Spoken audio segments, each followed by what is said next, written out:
ప్రభువైన యేసుక్రీస్తు నామములో మీ అందరికీ నా హృదయపూర్వకమైన వందనాలు తెలియజేస్తూ,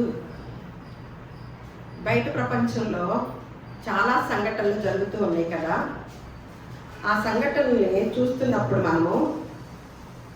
మన పరిస్థితి ఏంట, మనము నమ్ముకున్న దేవుని యొక్క విధానములో ఆ సత్యంలో బ్రతుకుతున్న మనము, ఒక గొప్ప మార్గాన్ని ఎన్నుకున్న మనము, ఆ గొప్ప మార్గాన్ని ఎంతో మంది ఎన్నో రకాలుగా, ఎప్పుడైతే ఒక మంచి ఉంటుందో, ఒక నిజం అనేది ఉంటుందో, ఒక సత్యం అనేది ఉంటుందో, అక్కడల్లా చాలా చెడు అనేది పక్కనే చేరి కూర్చుంటుంది అన్నమాట. ఆ మంచిని ఎలాగైనా సరే ఖరాబ్ చేయాలని కంకణం కట్టుకున్న వారు చాలా మంది ఉంటారనమాట. వారిలో ఒక స్త్రీ ఈ మధ్యకాలంలో ఒక ఛానల్ పెట్టుకొని ఒక జర్నలిస్ట్గా ఉండి తను ఏం మాట్లాడుతుందో ఇప్పుడు విందాము. దానికి ముందుగా మనము ఈ వారంలో అన్నీ కూడా బయట ప్రపంచంలో చూసాం కదా. బొద్దింకల యొక్క గురించి యవనస్తులు ఆ పార్టీ పెట్టుకొని ఎలాగైతే వాళ్ళందరినీ చూసినప్పుడు నేనైతే మా అబ్బాయిని పంపిస్తానా అని అనుకున్నానండి. నేనైతే అక్కడికి పంపిస్తానా, అసలు నిజంగా ఆ తల్లిదండ్రులకి వాళ్ళని మెచ్చుకోవచ్చు అనమాట. వాళ్ళని ఆ తల్లిదండ్రులు ఒప్పుకున్నందుకు, ఆ యొక్క ఉద్యమంలో వాళ్ళు పాల్గొని వాళ్ళు ఏదైతే సాధించాలనుకున్నారో దాన్ని సాధించి మనకందరికీ నిన్నటి దినాన్ని చూపించారు కదా. మా తేజ మొన్న అన్నాడు, అమ్మ నాకు కూడా వెళ్ళాలనిపిస్తుంది అమ్మ అని. వాడికి ఉంది, కానీ నేను పంపించే మనసు నాకుందా అని నేను ప్రశ్నించుకున్నప్పుడు, మనలాంటి వాడిని ఇలా వెనకడుగు వేస్తూనే ఉన్నవాళ్ళం, ఎప్పుడు వేస్తూనే ఉంటాను. కానీ ముందడుగు వేసి ఎంతోమంది ఉద్యమాల్లో పాల్గొని మనకి ఎన్నో విషయాల్లో మంచి చేసిన వారు ఉన్నారనమాట. వాళ్ళందరూ అలాంటి ఉద్యమంలో పాల్గొనకపోతే మనకి ఈ చట్టాలు, ఈ విధానాలు వచ్చాయి అంటారా? ఒకసారి ఆలోచన చేయండి. అలా రావు. కాబట్టి చాలా నాకు ఆశ్చర్యం వేసింది, సంతోషం వేసింది. ఎలాగైనా సాధించారు అని అనిపించింది అనమాట.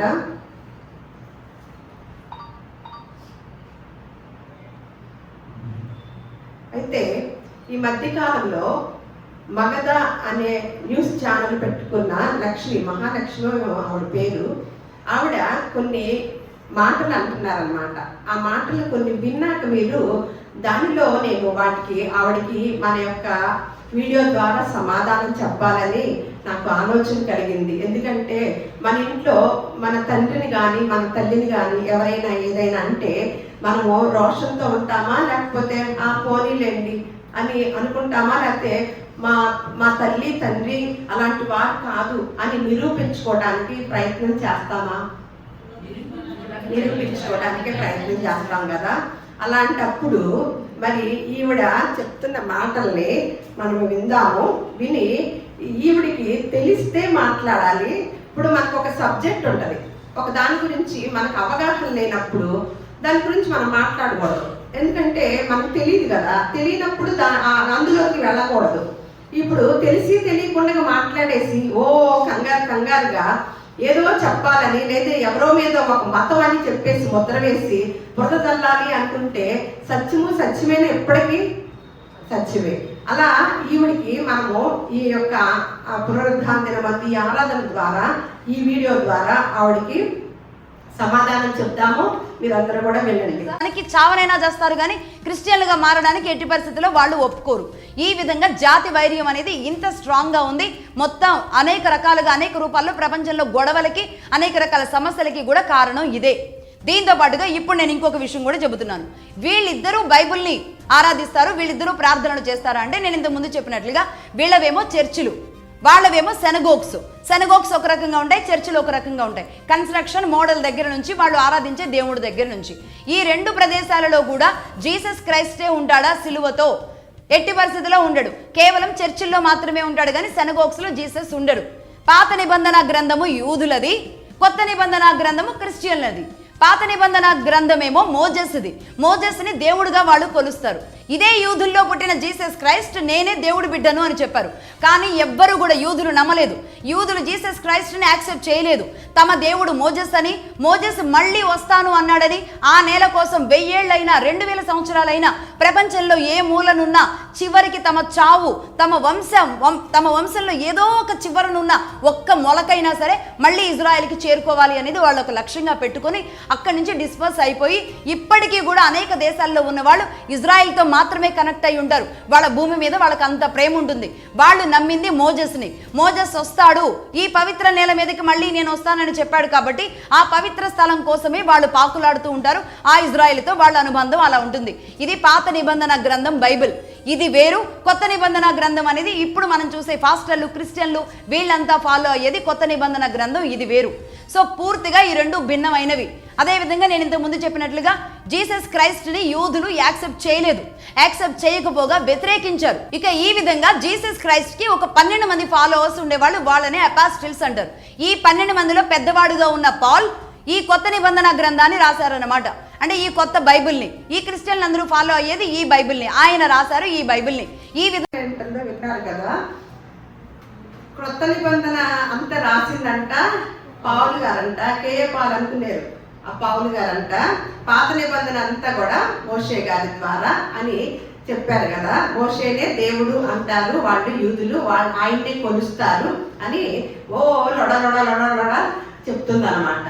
ఎందుకు? తనకు తెలిస్తే మాట్లాడాలి, తెలియకపోతే మాట్లాడకూడదు. తను ఒక జర్నలిజంగా ఉంటున్నప్పుడు, జర్నలిస్ట్గా తను ఒక మతాన్ని కొమ్ముగాస్తూ మాట్లాడటానికి తయారవకూడదు అనమాట. ఎవరైనా సరే అందరము దేవుని బిడ్డలమై ఉండగా, అందరము దేవుడు అందరినీ ప్రేమించేది దేవుడై ఉండి, అందరము దేవుని బిడ్డలుగా ఏ ప్రాంతంలో ఏ ప్రదేశంలో ఉన్నప్పటికీ కూడా ఒకే దేవుడుగా వచ్చిన వాళ్ళమని సైంటిస్టులు అంటే దేవుడి నుంచి అని కాదు కానీ ఒకే తల్లిలో నుంచి వచ్చారని కొంతమంది నాస్తికవాదులు కూడా, హేతువాదులు చెప్తున్నారు. అలాగే సైన్స్ కూడా రుజువు చేస్తూ వచ్చిన సమయాల్లో ఒక్కొక్కరిని ఒక్కొక్క మతానికి కేటాయించేసి ఒక మతానికి కొమ్ముగాస్తూ ఇదంతా హిందూ దేశము, మీ అందరూ వేరు, మీరందరూ ఎక్కడి నుంచో వచ్చిన వారు అని అట్లా చెప్పటం అనేది తనకి ఏం తెలుసో తెలీదో అనేది ఆవిడికే వదిలేయాలన్నమాట. ఎందుకంటే మనకి దేవుడు ఒక మాట చెప్తాడు. కీర్తన గ్రంథంలో ఒక మాట ఉంటుందండి. ఏమనంటే 94వ కీర్తన 16వ వచనంలో దుష్టుల మీదకి నా పక్షమున ఎవడు లేచును అని. అంటే ఇలాంటి చాలా మంది దుష్టులు లేచి మాట్లాడుతున్నప్పుడు ఆయన పక్షమున ఎవరు లేస్తారు అని లేఖనాలు సెలవిస్తుండగా ఈ రోజు ఎన్నో మాటలు వింటున్నప్పుడు ఈ రోజు నాకు సమాధానం చెప్పాలని అనిపించింది. దేవుని పక్షాన అలాగే పరిశుద్ధ గ్రంథాన్ని సేవించే నేను ఆ పరిశుద్ధ గ్రంథం పక్షాన నిలబడి తనకి కొన్ని మాటలైన సమాధానం చెప్పాలని అనిపించింది అన్నమాట. అయితే మొట్టమొదటిగా ఏమంటుందంటే ఆవిడ, యూదులకి దేవుడు మోషే గారని అంటుంది కదా. అది దాని గురించి మనము నిర్గమాకాండంలో చూద్దాము. అయితే పౌలు గారు క్రొత్త నిబంధన అంతా పౌలు గారు రాశారని, పాత నిబంధనకు సంబంధించినంత మోషే గారని, ఆ ఇశ్రాయేలు ప్రజలకి యూదులకి ఎవరికైనా సరే ఆయన దేవుడని మనకి ఇక్కడ మాటలు వినపడుతూ వచ్చినాయి అన్నమాట. అయితే ఎవరెవరు రాశారో చెప్తాను. అయితే నిర్గమాకాండం కనుక మీరు తీర్చినట్లయితే ఒకసారి 3వ అధ్యాయము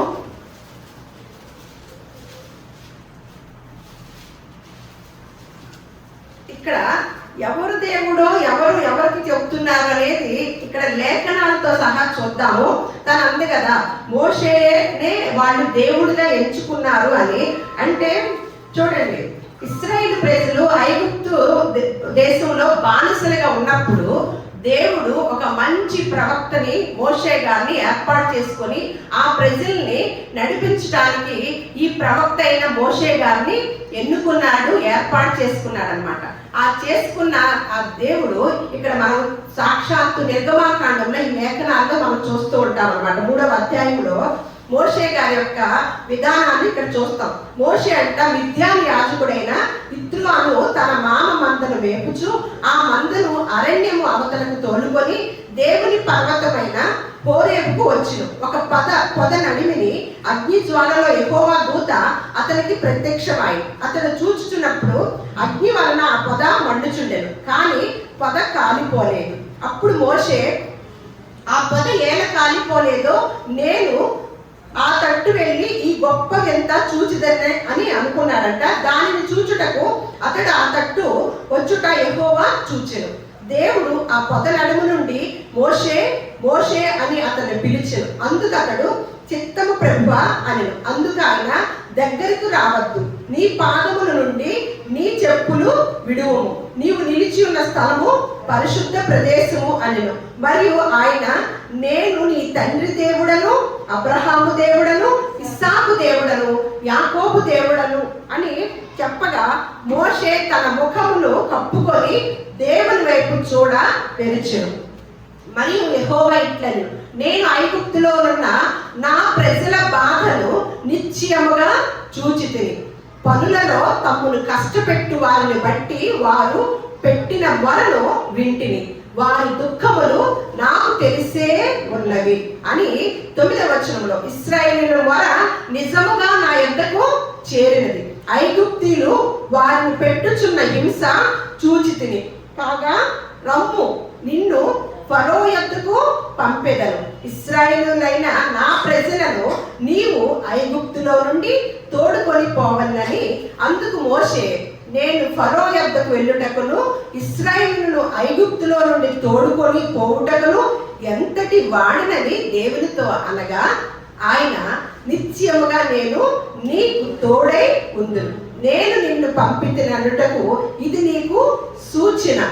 నీవు ఆ ప్రజలను ఐగుప్తులో నుండి తోడుకొని వచ్చిన తర్వాత మీరు ఈ పర్వతం మీద దేవుణ్ణి సేవించెదరు అని చెప్పినప్పుడు మోషే, చిత్తగించుము, నేను ఇశ్రాయేలు వద్దకు వెళ్ళి వారిని చూచి మీ పితరుల దేవుడు మీ వద్దకు నన్ను పంపినని వారితో చెప్పగా, వారు ఆయన పేరేమి అని అడిగిన ఎడల వారితో నేనేమి చెప్పవలనని దేవుణ్ణి అడిగాను. అందుకు దేవుడు, నేను ఉన్నవాడను అనువాడనై ఉన్నానని మోషేతో చెప్పాను. మరియు ఆయన, ఉండునను వాడు నీ యొద్దకు నన్ను పంపినని నీవు ఇశ్రాయేలీయులతో చెప్పవలెనెను. మరియు దేవుడు మోషేతో ఇట్లెను అని చెప్పి ఇదంతా చూస్తున్నాం కదా. ఇక్కడ ఎవరి దేవుడు అండి? ఎవరు పంపించారండి? మోషే గారిని దేవుడు పంపించాడు. నేను అక్కడికి వెళ్ళి ఏం చెప్పనయ్యా, ఎవరు పంపించారంటే నీ పేరేంటి, ఆయన పేరేంటయ్యా అని అడిగినప్పుడు నేనేం చెప్పనంటే ఉన్నవాడనని అనువాడనై ఉన్నాడని దేవుడు చెప్తున్నప్పుడు, దేవుడు ఎవరండి? మోషే గారా దేవుడు? బైబిల్ చదువుతున్నారా? మోషే గారిదేనంట పాత నిబంధన అంతా. ఆయన్నే యూదులు ఆయనే వస్తాడు అని. మరి ఇదే సేమ్ సిచ్యువేషన్ అపోస్తుల కార్యములు 7వ అధ్యాయం మీరు చదవక్కర్లేదు, కానీ మీరు రాసుకొని 29 నుంచి 37 వరకు కూడా ఇదే సిచ్యువేషన్ ఉంటుందండి. ఇప్పుడు మనం చదువుకున్నది ఏదైతే చదివామో ఆ విధానాన్ని అంతటిని కూడా మళ్ళా అపోస్తుల కార్యములు 7వ అధ్యాయంలో రాసి ఉంచడం జరిగింది. అపోస్తుల కార్యములు ఎవరు రాశారండి? వైద్యుడైన లూకా గారు రాశారు. అర్థమవుతుందా? మగధ న్యూస్ ఛానల్ ఆవిడ ఏమంటుందంటే పాత నిబంధన అంతా కూడా మోషేనే దేవుడు అని ఇశ్రాయేలు ప్రజలు అనుకుంటున్నారు. ఇక్కడ మోషే దేవుడు అని అనుకుంటున్నారా ఇశ్రాయేలు ప్రజలు? మోషేని దేవుడు పంపించాడు అని మనం స్పష్టంగా ఇక్కడ చూసాం. ఒకటి అర్థమైపోయింది కదా. అలాగే యూదులు అస్సలు యేసుక్రీస్తు వారిని విశ్వసించరు. యూదులకి క్రైస్తవులకి అసలు పడదు. క్రైస్తవులంట మరణకాండ చేశారంట. వాళ్ళంట చాలా మందిని నరికి వేశారంట, చంపి వేశారంట. ఎవరు? క్రైస్తవులు యూదులంట. అసలు క్రైస్తవ్యం అంటే శత్రువులు సైతం కూడా ప్రేమించమని యేసుక్రీస్తు వారిని నమ్ముకున్న వారందరూ కూడా క్రైస్తవులు అంటారనమాట. అందుకని మనకి గలతీయులకు రాసిన పత్రికలో ఒక మాట ఉంటుందండి. గలతీయులకు రాసిన పత్రికలో ఒక మాట ఉంటుంది. ఏమనంటే ఒకసారి చూడండి, 1వ అధ్యాయము చూడండి.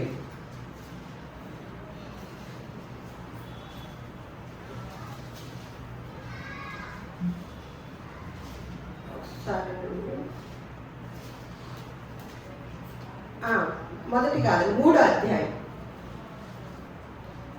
ఇక్కడ చూడండి. 3వ అధ్యాయము 26 చూద్దాం. యేసుక్రీస్తునందు మీరందరూ విశ్వాసం వలన దేవుని కుమారులై ఉన్నారు. క్రీస్తులోనికి బాప్తిసం పొందిన మీరందరూ క్రీస్తును ధరించుకొని ఉన్నారు. ఇందులో యూదుడని గ్రీసు దేశస్థుడని లేదు, దాసుడని స్వతంత్రుడని లేదు, పురుషుడని స్త్రీ అని లేదు. యేసుక్రీస్తునందు మీరందరూ ఏకముగా ఉన్నారు. మీరు క్రీస్తు సంబంధులైతే ఆ పక్షమందు అబ్రహాము యొక్క సంతానమై ఉండి వాగ్దాన ప్రకారము వారసులై ఉన్నారు. ఇందాక మోషే గారితో ఆయన ప్రత్యక్షమైనప్పుడు, ఆయన స్వరం విన్నప్పుడు దేవుని స్వరం ఏమని చెప్తుందండి? నేను నీ పితరులైన అబ్రహాము దేవుణ్ణి, ఇస్సాకు దేవుణ్ణి, యాకోబు దేవుణ్ణి. ఎప్పుడైతే అబ్రహాము గారిని, ఆది కాండంలో అబ్రహాము గారిని ఆశీర్వదించాడో ఆయనతో పాటు అందరిని కూడా ఆశీర్వదించాడు కదా. ఆది కాండం 12వ అధ్యాయం 3వ వచనంలో ఏమనంటే, భూమి యొక్క సమస్త వంశములు నీ యందు ఆశీర్వదించబడునని అబ్రాహాముతో అనెను. ఒక దేశాన్ని అన్నాడా, ఒక ప్రాంతాన్ని అన్నాడా, ఒక మతాన్ని అన్నాడా, ఒక జాతిని అన్నాడా అంటే కాదు. ఏమని అంటున్నాడు?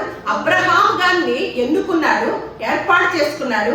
ఆ చేసుకొని దేవుని యొక్క పిలుపు మేర దేవుడు ఏ మాట అయితే చెప్పాడు, నువ్వన్నీ వదిలిరా. ఆయన గొప్ప ధనవంతుడు అయినప్పటికి కూడా దేవుని యొక్క పిలుపుని అందుకొని నీవు నీ స్వజనుల్ని, నీ ఆస్తిపాస్తుల్ని అన్నిటిని వదిలివేసి నేను చెప్పు ప్రదేశానికి నువ్వు రావాలి అన్నప్పుడు అబ్రహాము గారి జీవితంలో దేవుడు చేసిన అద్భుతం ఏమీ లేదు ఆ రోజున. కానీ దేవుడి మాట నమ్మి ఆయన ఎక్కడికి వెళ్ళమంటే అక్కడికి అన్నిటిని వదిలేసుకొని వచ్చానమాట. అందుకనే మనకి క్రొత్త నిబంధన, అబ్రహాము దేవుడిని నమ్మెను, అది అతనికి నీతిగా ఎంచబడింది. ఎప్పుడైతే అబ్రహాముని ఇదిగో భూమి యొక్క సమస్త వంశములు నీ యందు ఆశీర్వదించబడునని అబ్రహాముతో ఎప్పుడైతే అన్నాడో ఆ లెక్కన అందరూ కూడా ఎవరండి? అబ్రహాము సంతానమై ఉన్నారన్నమాట. అర్థమైందా? అలాంటప్పుడు ఏమంటున్నాడు?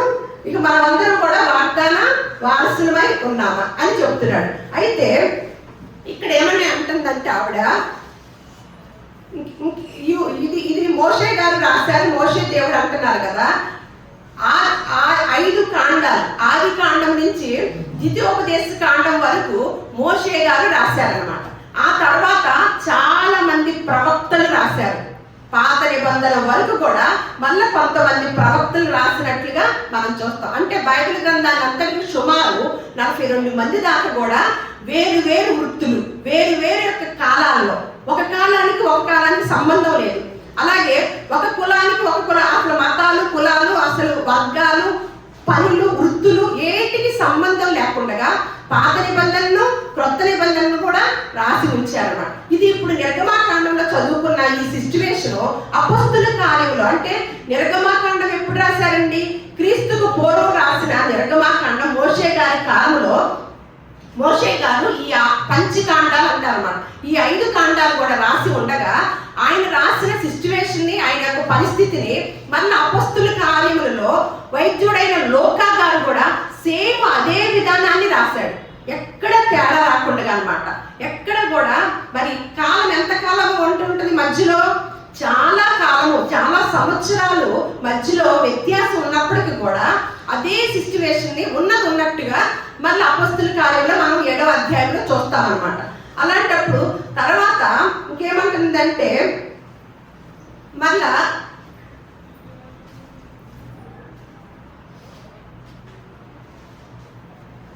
నూతన నిబంధన కూడా ఏమంటుంది? పౌలు గారు రాశారంట. నూతన నిబంధన పౌలు గారు రాశారంట. యూదులకి క్రైస్తవులకి సంబంధమే లేదు, అసలు యూదులు అనేవారు దేవుణ్ణే నమ్మలేదు అని తను అంటుందన్నమాట. ఇప్పుడు చూద్దామా ఇక్కడ నుంచి ఏమనంటే, అయితే బైబిల్ ఎలా రాశారంటే పరిశుద్ధ గ్రంథంలో పౌలు గారు రాసిన ఏంటంటే చెప్తాను మీకు. రోమా పత్రిక నుంచి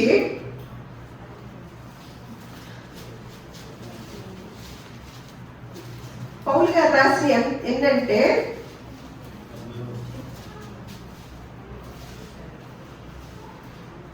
మీకు ఏప్రిల్కి రాసిన పత్రిక వరకు కూడా పౌలు గారు రాసి అన్నమాట. రోమా పత్రిక నుంచి కూడా ఏప్రిల్కి రాసిన పత్రిక వరకు పౌలు గారు రాసి, ఆ తర్వాత పేతురు గారు రాశారు. తర్వాత యేసుక్రీస్తు వారి యొక్క తమ్ముళ్ళు సహోదరులైన యోధా గారు, యాకోబు గారు రాశారు. అలాగే మళ్ళా బాప్తిస్మిచ్చు యోహాన్ గారు, యేసుక్రీస్తు వారి శిష్యుడైన యోహాన్ గారు కొన్ని పత్రికలు, యోహాను సువార్త, ప్రకటన గ్రంథాన్ని రాశారనమాట. యోధా గారు, యాకోబు గారు, పేతురు గారు, యోహాన్ గారు, లోకా గారు, ఇంతమంది రాస్తారంట. కొత్త నిబంధన అంతా కూడా పాలు గారు రాశారంట. మీరు అనుకున్నట్టు కేఏ పాలు గారు కాదు, ఈ పాలు గారు వేరు అని చెప్తున్నారనమాట. అయితే ఆ పాలు గారే, ఆ పౌలు గారు ఏం చెప్పారో, ఆయన ఎక్కడి నుంచి వచ్చారో ఒకసారి చూద్దామన్నమాట. అపొస్తలుల కార్యములు కనుక మీరు తీసుకొని ఉంచినట్లయితే 2వ అధ్యాయము, అపొస్తలుల కార్యములు 2వ అధ్యాయము, నేను చదువుతా ఉంటాను, వచనాలు చూడండి. 5వ వచనంలో ఇది వైద్యుడైన లోకా గారు రాసిన అపొస్తలుల కార్యములు.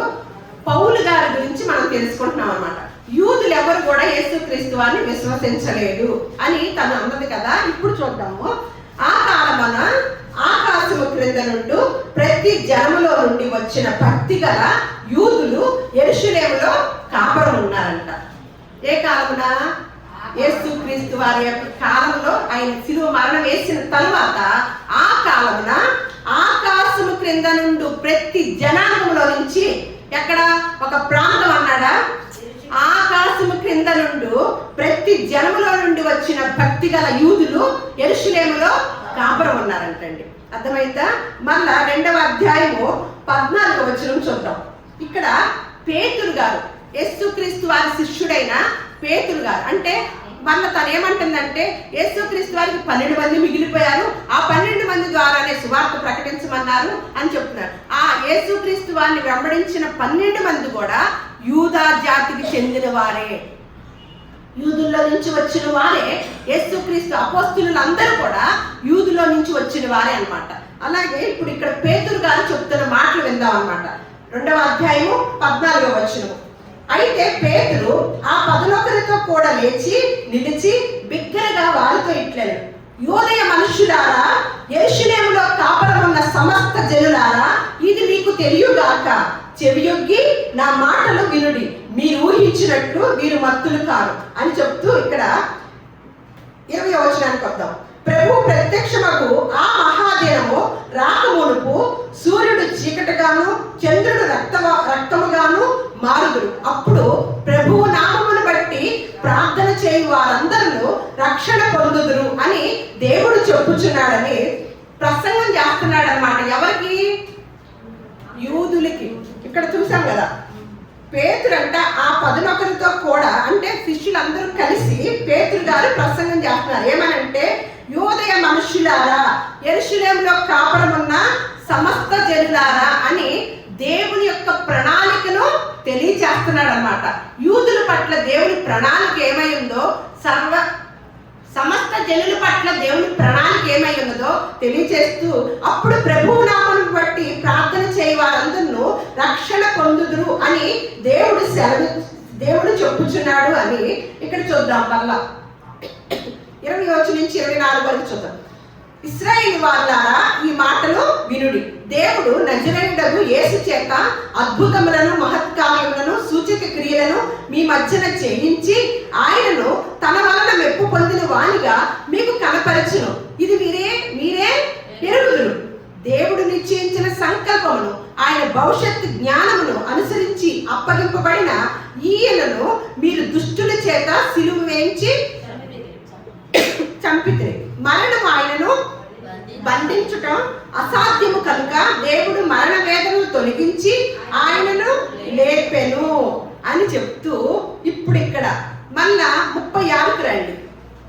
మీరు సిలువ వేసిన ఈ యేసునే దేవుడు ప్రభువుగాను క్రీస్తుగాను, అక్కడ ఏమని ఎదురు చూస్తున్నారంటండి, మోషే గారు మళ్ళా వస్తున్నారని మళ్ళా దేవుడుగా మాకు ఆయనే మెస్సయ్యగా ప్రవక్తగా వస్తాడు అని ఎదురు చూస్తున్నారంటండి. మోషే గారి కొరకు ఎదురు చూస్తున్నారంట. ఈవిడికి తెలిసిన జ్ఞానం మోషే అసలు తెలిస్తే మాట్లాడాలి, తెలియకపోతే నోరు మూసుకొని కూర్చోవాలన్నమాట. ఇక్కడ ఏమంటున్నారు, మీరు సిలువ వేసిన ఈ యేసునే దేవుడు ప్రభువుగాను క్రీస్తుగాను నియమించును. ఇది ఇశ్రాయేలు వంశమంతా కూడా రూఢిగా తెలుసుకొనవలనని చెప్పాడు. ఎలా ఖండించాడండి, ఎంత వివరంగా చెప్పాడు. అక్కడ ఉండేవారు ప్రజలు ఎవరండి? యూదులేనా? ఉంది అక్కడ యూదులేనా? ఇశ్రాయేలు ప్రజలేనా? లేకపోతే మనకు వచ్చి దాడి గడపకొచ్చి చెప్పారా? ఎవరున్నారా ఎదుట? పేతురు గారు ఎదుట. అప్పుడు వారంట ఈ మాట విని హృదయంలో నొచ్చుకొని, ఎందుకు నొచ్చుకున్నారు? వారు చేసిన తప్పిదం వారికి అర్థమయ్యింది. ఏం తప్పిదం చేశారండి? వారి వంశంలో నుంచి వచ్చిన ఆయనే యేసుక్రీస్తు వారు. యోధా వంశంలోని యోధా కొదమ సింహం అన్నమాట. యోధా గోత్రపు కొదమ సింహం అయి ఉన్నాడు. యోధా గోత్రపు వంశంలో నుంచి వచ్చిన యేసుక్రీస్తు వారినే ఆ వంశం వారే ఏం చేశారంట? సిలువ వేశారని, వేసిన తర్వాత శిష్యుడైన పేతురు గారు చెప్తున్నప్పుడు వారు ఆ మాట విని రూఢిగా హృదయంలో నొచ్చుకొని, సహోదరులారా, ఇప్పుడు వచ్చిందనమాట ఆలోచన. ఇప్పుడు యూదులకి ఏం కలిగింది? సహోదరులారా, మేమేమి చేతుమని పేతురును కడమ అపోస్తులను అడగగా పేతురు అంటున్నాడు అనమాట, మీకు ఒకప్పుడు ఆ మనసు ఉంది కదా, యేసుక్రీస్తు వారిని మీ దగ్గరకు వచ్చినప్పుడు మీ కుటుంబాల్లో మీ వంశంలో నుంచి వచ్చిన వారిని మీరు సిలువ వేశారు కదా, ఇప్పుడు ఆ మనసును మార్చుకొని మీరు మారు మనసు పొంది పాప క్షమాపణ నిమిత్తము ప్రతి వాడు యేసుక్రీస్తు నామమున బాప్తిసము పొందుడి, అప్పుడు మీరు పరిశుద్ధాత్మను వరం పొందుడు. ఈ వాగ్దానమును మీకును మీ పిల్లలకును దూరస్తులందరికీ, అనగా ప్రభువైన మన దేవుడు తన యొద్దకు పిలిచిన వారందరికీ చెందునని వారితో చెప్పాడు. ఇంకను అనేక విధములైన మాటలతో సాక్ష్యమిచ్చి మీరు మూర్ఖులకు ఈ తరము వారికి వేరే రక్షణ పొందుడని వారిని హెచ్చరించడు. కాబట్టి అతని వాక్యము అంగీకరించిన వారు బాప్తిసం పొంది ఆ దినమందు ఇంచుమించు 3,000 మంది చేర్చబడ్డారు. ఎవరండి? మళ్ళా చూద్దాం. మళ్ళీ ఏమంటుంది? మళ్ళీ అపోస్తుల కార్యములు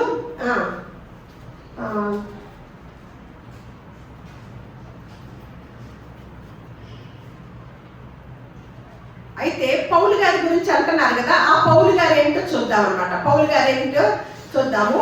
ఇందాక చెప్పా కదా, రోమా పత్రిక నుంచి హెబ్రీ పత్రిక వరకు రాసుకున్నారు. గలతీలకు రాసిన పత్రిక కనుక గలతీ సంఘానికి రాస్తూ ఒక లేఖ రాశారనమాట. ఆ లేఖను చూద్దాము. ఇప్పుడు పౌలు గారు ఏంటో పరిస్థితి చూద్దాం. పౌలు గారు ఎవరో చూద్దాం. గలతీలకు రాసిన పత్రిక 1వ అధ్యాయము 13వ వచనము చూద్దాం అన్నమాట. పౌలు గారు ఎవరో చూద్దాం.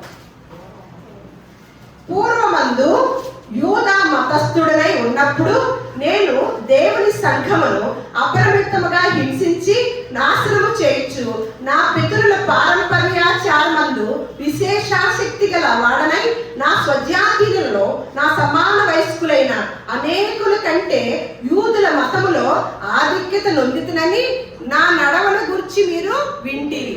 ఒకప్పుడు సౌలుగా ఉన్న ఆయన, పౌలు గారి పేరే ఒకప్పుడు సౌలు అన్నమాట. ఈ సౌలు గారు ఎందులో నుంచి వచ్చినాడు అనంట? పూర్వమందు నేను యోధా మతంలో ఉన్నాడంట. మతం ఎప్పుడు కూడా అండి హింసను ప్రేరేపించిద్దండి. మతం ఎప్పుడు హింసను ప్రేరేపించింది. మనం నమ్మింది కూడా క్రైస్తవ మతాన్ని కాదండి, క్రైస్తవ మార్గాన్ని. మార్గం ఎప్పుడు మన జీవితాలకి ఒక బాటను చూపిస్తుంది అనమాట, ఒక మార్గాన్ని చూపిస్తూ ఆ మార్గంలో మనం ప్రశాంతంగా నడవటానికి ఎంతో దోహదపడింది. కానీ మతం ఏం చేస్తుందంటే పిచ్చి పట్టించింది అనమాట. ఇందాక ఆవిడ మాట్లాడినట్టు లోడ లోడ లోడ లోడ మాట్లాడటానికి అవకాశం అయింది. ఇతరుల సైతం కూడా తెలియకపోయినా సరే బురద చల్లటానికి రెడీ అవుతుంది. ఏంటది? మతం. అందుకని ఆ మతంలోనే ఉండి ఎంతో మందిని, యేసుక్రీస్తు వారిని అనుసరించే వారిని ఎంతో మందిని హింసించి చంపిన వాడు సౌలు గారు. ఎప్పుడు? యోధా మతంలో ఉన్నప్పుడు. ఇక్కడ తనే చెప్తున్నాడు కదా, తనే సాక్ష్యం ఇస్తున్నాడు. నేను యూదు మతస్థుడనే ఉన్నప్పుడు నేను దేవుని సంఘమును అపరిమితముగా హింసించి, మతం ఎప్పుడు హింసాకాండకే ప్రోత్సహించిద్ది అనేది మాత్రం గుర్తుపెట్టుకోండి. మతం ఎప్పుడు హింసనే ప్రోత్సహించింది, మార్గం ఎప్పుడు ఇతరుల్ని ఆ మార్గంలో నడిపించాలని ప్రాధేయపడుతూ ఉంటుంది అన్నమాట, ప్రేమించుతూ ఉంటుంది అన్నమాట మార్గం అంతా. అందుకనే యేసుక్రీస్తు వారు ఒక చక్కని మార్గాన్ని వేసి, నేనే మార్గమును సత్యమును జీవమునే ఉన్నాను, నా మార్గాన్ని మీరు రండి, ఎంతో ప్రశాంతత మీకు కలిగిద్దని చెప్తూ ఉన్నాడు అన్నమాట. అలా అని విశేషాశక్తి గల వాళ్ళని నా స్వజాతీయులలోనే, ఎవరిని? ఆ యూదుల్లో వారే యేసుక్రీస్తు వారిని వెంబడించుతున్న వారిని ఏం చేశాడంట? తన స్వజాతిల్లోని వారిని, సమాన వయస్కులైన అనేకులంట యూదుల మతములో ఆధిక్యత నుండి ఉన్నవాడిని కదా, నా నడవడి గురించి సౌలుగా ఉన్నప్పుడు మీకు తెలుసు కదా. అయితే అంటున్నాడు ఏమని? అయినను అలాంటి వాడినైన నేను అయినను తల్లి గర్భమునందు పడినది మొదలుకొని నన్ను ప్రత్యేకపరిచి తన కృప చేత నన్ను పిలిచిన దేవుడు, నేను అన్ని జనులలో తన కుమారుని ప్రకటింపవలనని ఆయనను నా యందు బయలుపరప అనుగ్రహించినప్పుడు మనిషి మాత్రులతో నేను సంప్రదించలేదు. దేవుని యొక్క దివ్యమైన దర్శనం ఎప్పుడైతే పొందుకున్నాడో, ఆయన స్వరం ఎప్పుడైతే విన్నాడో, మనుష్య మాతృలతో ఎప్పుడు కూడా ఇక ఈ దేవుని పని గురించి సంప్రదించలేదంట. దేవుని యొక్క స్వరం విని దేవుని ప్రత్యక్షత దర్శనాన్ని పొందుకున్నప్పుడు మనుషులతో సంప్రదించాల్సిన అవసరం ఏముందండి? దేవదేవుడే ఈయన మార్గదర్శకుడై మార్గాన్ని చూపించినప్పుడు అలా వచ్చాడంట. వచ్చిన ఆయన మళ్ళా గలతీయులకు రాసిన పత్రికే 20:24 చూద్దాం. 20-24. నేను ఈ సమయంలోనంట ప్రభు యొక్క సహోదరుడైన యాకోబును మాత్రమే చూచితిని. చూడండి, మళ్ళీ యేసుక్రీస్తు వారిని కూడా చూడాల, కానీ ఆ మార్గాన్ని ఉన్న వారిని ఈయన ఓచకోత కోస్తూ ఎంతో హింస పెడుతూ, ఆ మార్గంలో నుంచి మా యోధా మతంలోకి రండి, క్రీస్తు మార్గంలో నుంచి అలా రండి అని తెలియచేసినప్పుడు, ఆ సమయాల్లో ఎప్పుడైతే దేవుని దర్శనాన్ని పొందుకుంటాడో ఆయన అదే ఇక్కడ చెప్పాడు కదా, నన్ను ప్రత్యేకపరచుకొని తల్లి గర్భమునందు పడినది మొదలుకొని నన్ను ప్రత్యేకపరచుకున్న ఆ దేవదేవుడికి నా జీవితాన్ని అంకితం చేసుకున్న సమయాల్లోనంట ప్రభు యేసుక్రీస్తు యొక్క సహోదరుడైన యాకోబును మాత్రమే చూశాడంటండి. నేను మీకు రాయుచున్న ఈ సంగతుల విషయమై ఇదిగో దేవుని ఎదుట నేను అబద్ధమాడుటలేదు. పిమ్మట సిరియా కిలికియా ప్రాంతంలోనికి వచ్చి తిని క్రీస్తునందున్న యోదయ సంఘముల వారికి నా ముఖ పరిచయం లేకుండాను, గాని మునుపు మనలను హింస పెట్టిన వాడు తాను పూర్వమందు పాడు చేయించు వచ్చిన మతమును ప్రకటించుచున్నాడని సంగతి మాత్రమే విని వారు నన్ను బట్టి దేవుని మహిమపరిచారంట. ఏం తెలుసండి ఆ మగధా న్యూస్ ఆవిడకి? ఇక్కడ ఏమంటున్నాడు? మునుపు మనలను హింస పెట్టిన వాడు తాను పూర్వమందు పాడు చేయించు వచ్చిన మతమును ప్రకటించుచున్నాడంట. తాను పాడు చేయుచున్న మతమును ప్రకటించుచున్నాడంట. ఎవరు? ఏ మతంలో నుంచి వచ్చారు యేసుక్రీస్తు వారు? మతం అని అంటున్నారు కదా వాళ్ళు. ఏ వంశంలో నుంచి వచ్చాడండి? యోధా వంశంలో నుంచి వచ్చాడనమాట. యోధా వంశంలో నుంచి వచ్చిన ఆ వంశాన్నే ఏం చేస్తున్నాడంట పౌలు గారు? ఆవిడ ఎద్దేవగా మాట్లాడుతుంది కదా. ఈ కొత్త నిబంధన అంతా కూడా పాలు గారు రాశారు. కేఏ పాలు గారు కాదు, ఈ పాలు గారు వేరు. ఇదంతా ఆయన రాశారా? ఆయన ఎలాంటి వారో తెలుసా? ఆయన ఎక్కడి నుంచి వచ్చాడో తెలుసా? తెలియకుండా మాట్లాడకూడదు. లేని వార్తను పుట్టించకూడదని బైబిల్ సెలవిస్తుంది. ఏదో ఒక రోజు దానికి శాపగ్రస్తురాలు అవుతుంది అనమాట. లేని వార్త పుట్టించిన వారు శాపగ్రస్తులని దేవుని లేఖనాలు సెలవిస్తుండగా లేని వార్తను ఎంత పుట్టించుకుంటా పోతుంది అనమాట. కేఏ పాలు గారు కదంట, ఈ పాలు గారు రాశారు. ఈ పాలు గారు ఏమంటున్నారు? నేను ఏ మతాన్నైతే హింస పెట్టానో ఆ మతం వారి మధ్యలోకి వెళ్ళి, ఆ వంశం వారి మధ్యలోకి వెళ్ళి ఈ దేవదేవుడిని ప్రకటించేటప్పుడు వారు ఆశ్చర్యపడి ఎవరిని మహిమపరుస్తున్నారంటండి? మళ్ళీ ఫిలిప్పీయులకు రాసిన పత్రిక 3వ అధ్యాయం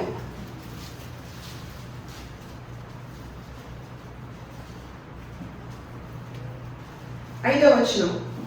8వ దినమున సున్నతి పొందితిని, ఇశ్రాయేలు వంశవాడనై బెన్యామీను గోత్రములో పుట్టి హెబ్రీల సంతానమైన హెబ్రీయుడనై ధర్మశాస్త్రము పరిసయుడనై ఆసక్తి విషయము సంఘమును హింసించువాడనై. ఆయన క్వాలిఫికేషన్ చెప్తున్నాడండి. ఒకప్పుడు క్వాలిఫికేషన్ అర్థమవుతుందా? మనం ఇంత బాగా చెప్తామా? ఏమంటున్నాడు? నేనేంటో తెలుసా నా పరిస్థితి అని పౌలు గారు చెప్తున్నారు అనమాట. 8వ దినమున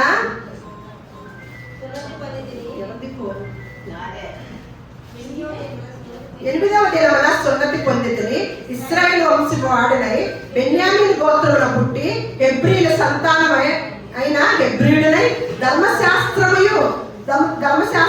విషయము పరిసయుడనై ఆసక్తి విషయము. తనకి ఏం ఆసక్తి అంటండి? తనకి ఏ ఆశ? ఆసక్తి విషయంలో నేను సంఘంలో హింసించి వాడిని, ధర్మశాస్త్రం వలన నీతి విషయము అనిత్యుడనై ఉంటిని.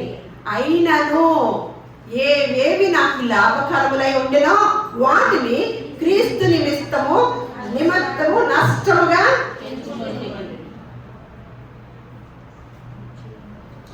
చూడండి ఎంత గొప్పగా చెప్తున్నారంటే, అసలు ఆ పౌలు గారు ఏమన్నారంటే, యూదా జాతిలో నుంచి వచ్చిన నేను క్రీస్తుని పోలి నడుచుకున్నట్లు మీరు నన్ను పోలి నడుచుకోండి అని చెప్తున్నాడు అనమాట.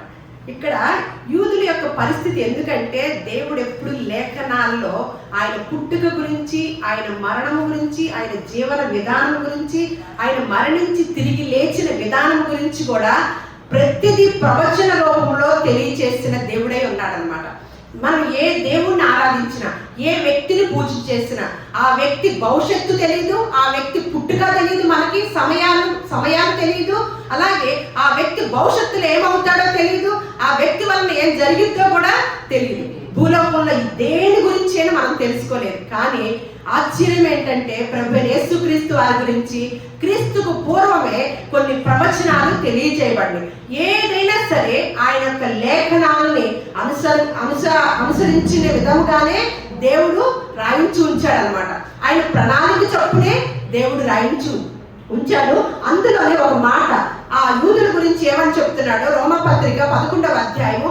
ఈవిడు చెప్తే ఆ యూదులు దేవుణ్ణి యేసుక్రీస్తు వారిని నమ్మినట్టు కాదు, ఈవిడు చెప్పినట్లుగా నమ్మనట్లుగా కాదు. అసలు దేవుడి యొక్క ప్రణాళికలో దేవుడు ఏం చేశాడు వారి పట్ల దేవుడు రాయించుతున్నాడు అనమాట. మనం చెప్పుకున్నట్లుగా దేవుడి ప్రణాళిక ఉండదు. ఇక్కడ రోమపత్రిక 11:25 సహోదరులారా, మీ దృష్టికి మీరే బుద్ధిమంతులమని అనుకొనకుండానట్లు ఈ మర్మము మీరు తెలుసుకోవచ్చున్నారు. అదేమనగా అన్యజనుల ప్రవేశము సంపూర్ణ మగు వరకు ఇశ్రాయేలులకు కఠిన మనస్సు కొంత మట్టుకు కలిగి వారు ప్రవేశించినప్పుడు విమోచకుడు సియోనులో నుండి వచ్చి యాకోబులో నుండి భక్తిహీనతను తొలగించును. నేను వారి పాపములను పరిహరించినప్పుడు నా వలన వారికి కలుగు నిబంధన ఇదియే అని రాయబడినట్టు ఇశ్రాయేలు జనులందరూ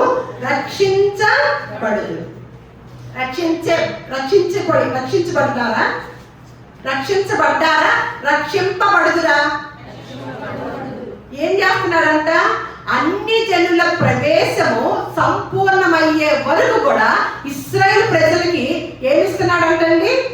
కఠిన మనస్సు. ఇశ్రాయేలు ప్రజలకి కఠిన మనసు ఇస్తున్నాడంట. ఈ మగధ న్యూస్ ఛానల్ చెప్తే సరిపోద్దా? దేవుడి ప్రణాళికలో వాళ్ళ మనసును ఏం చేయాలనుకుంటున్నాడు? ఒకప్పుడు ఎవరి మనసు కఠినపరిచాడు? ఫరో మనసుని కఠినపరిచాడు. ఆయన ఏదైనా చేయగలిగిన వాడైనా, ఏదైనా కాలములు సమయములను మార్చువాడు, రాజులను సైతము గద్దెల్ని దింపగలిగిన వాడు, ఏదైనా ఎక్కించగలిగిన వాడు. ఆయన్ని మనం సేవిస్తున్నామండి. దేవుడితోనే ఆషామాషి, దేవుడితోనే ఆటలు, పరిశుద్ధ గ్రంథంతోన మాటలు. తెలిస్తే మాట్లాడాలి, తెలియకపోతే నోరు మూసుకోవాలి. సబ్జెక్ట్ తెలియాలి. సబ్జెక్ట్ తెలియకపోతే లోడా మాట్లాడితే వింటారా? అది నీకే ఎదురొచ్చింది అనమాట. లేని వార్త ఎప్పుడైతే పుట్టిస్తున్నావో దేవుడు నీ కొరకు ఒక ప్రణాళిక సిద్ధం చేస్తున్నాడు. అది భవిష్యత్తులోనే చూస్తాం. ఇక్కడ దేవుడే ఇశ్రాయేలు ప్రజలకి కఠిన మనస్సుని చేశాడు. ఎప్పటి వరకు? అన్యజనుల ప్రవేశము సంపూర్ణమగు వరకు. ఒకప్పుడు యోధా జాతిని ఎన్నుకున్నాడండి యేసుక్రీస్తు వారి పూర్వకాలంలో. ఆ తర్వాత ప్రభు యేసుక్రీస్తు వారు ఎప్పుడైతే భూలోకానికి వచ్చారో దేవుడు లోకమును ఎంతో ప్రేమించి ఆయన నీతిమంతుల మీదను అనీతిమంతుల మీదను సమానంగా వర్షాన్ని ప్రతి విధానాన్ని పంపిస్తుంటే మనిషి మాత్రమైన అల్పులమైన నలుసులు లాంటి మనము ఇందాక మాట్లాడుకున్నాం కదా, మన బ్రతుకులేంటి? త్రాసు మీద ధూళి. మన జీవితాలేంటి? మట్టి. ఈ మట్టికి మహిమైశ్వర్యం ఇచ్చి ఆయన చేసిన సృష్టిని అనుభవించాలని మనకు మాత్రమే అవకాశం ఇచ్చి భూలోకంలో లేని జీవరాశులమైన వాటన్నిటికన్నా బహుశ్రేష్ఠులుగా మనల్ని చేస్తే అహంకారం, గర్వం, నాశనానికి ముందేమొచ్చింది? గర్వం వచ్చింది అన్నమాట. దేవుడిలోకి వెళ్ళకూడదు, దేవుడి స్థానంలోకి వెళ్ళకూడదు. దేవుడి స్థానంలోకి వెళ్ళామా మటాష్ అయిపోతాం. మనుషులది వేరు, దేవుడి స్థానంలోకి వెళ్ళేది వేరు. వాళ్ళు ఏమన్నా చర్చిలంట ఇవి ఏదో సెగగోపులు అంట, ఏదోనంట ఏదో చెప్తుంది చూడండి. అవన్నీ పెట్టుకుంటారంట, సెనగోగీస్ అంట మిగతా వాళ్ళు నడిపేది. అందులో అంట యేసుక్రీస్తు వారు ఉంటారంట. చర్చిలోనేమన్నా తీసేసి ఉంటారంట. అన్ని జనులు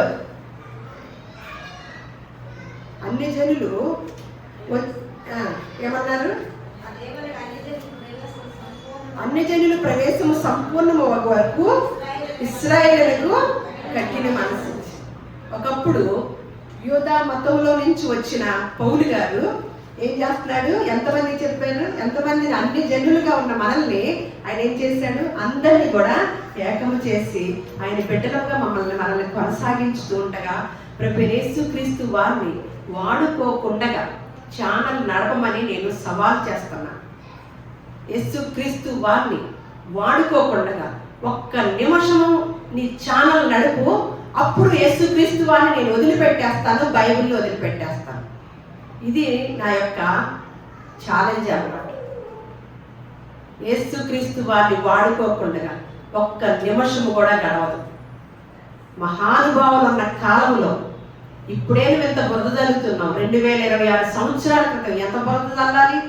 కానీ ప్రపంచానికి శకపురుషుడిగా ప్రభు యేసుక్రీస్తు వారిని, చరిత్రలో ఉన్న దేవుణ్ణి శకపురుషుడిగా పెట్టుకొని లెక్కలు వేసుకుంటూ వెళుతూ కొనసాగిస్తున్నాం మన దైనందిన జీవితాన్ని. అటువంటి మహాభాగ్యాన్ని ఆయన ద్వారా పొందుకొని మన జీవన విధానాన్ని కొనసాగించుతూ ఉంటే చరిత్రలో ఉన్న దేవుణ్ణి నువ్వు ఎక్కిరిస్తావా? హేళనగా మాట్లాడతావా?